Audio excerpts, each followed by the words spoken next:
worth of startup capital.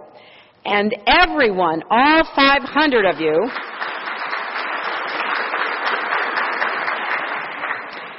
drew up a plan and took a chance on it. And I'd like all of the 500 who are still here who were chosen to please stand up so that we can applaud all of you, because you're really what this is all about.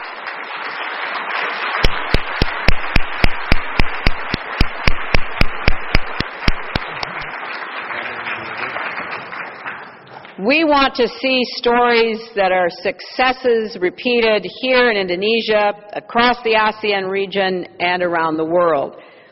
Now, why would the United States be doing this? I think it's fair to ask. Why are we doing this? Well, partly because we really come from a culture that thinks if we can help other people do better, that's good for them and it's good for us. It makes for a more prosperous, peaceful, stabler, more secure world.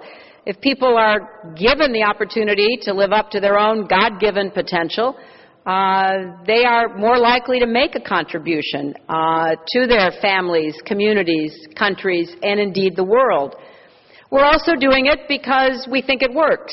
We think that our own experience demonstrates that, and we have seen over now 235 years, but particularly in the last 150 years, we have seen people come from many of the ASEAN nations to our country with nothing in their pocket except a big dream that they hope to be able to realize. And yes, they worked hard, but they had worked hard back home. What was different is they now had the opportunity to profit from their work.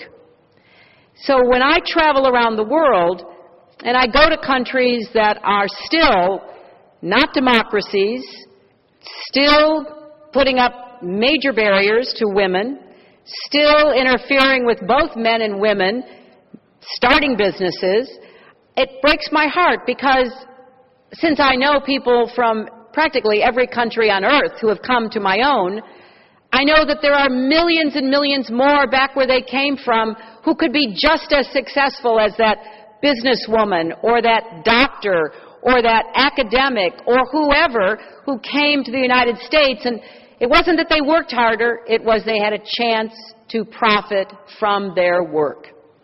So we know this works.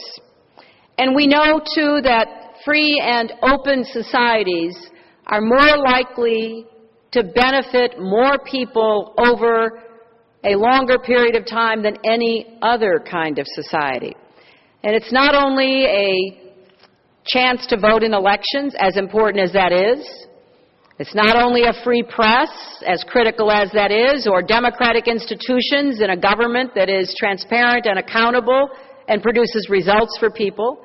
It is whether there's a free market and an economy that works for people who get up every day and work hard. Now, not everybody is going to invent Google or Facebook, but they can be like my dad was.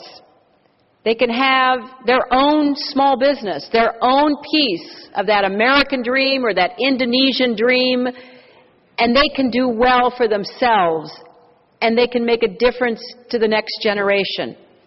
My mother never went to college. My father went to college on a football scholarship. He was a great athlete, not a great student. But because he could build a business, he was able to make our lives more and give us education and greater opportunity.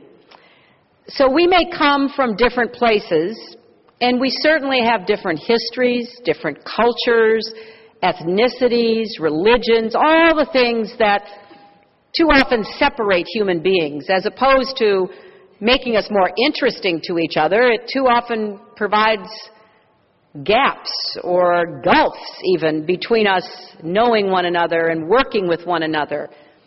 But if you really look at what many of us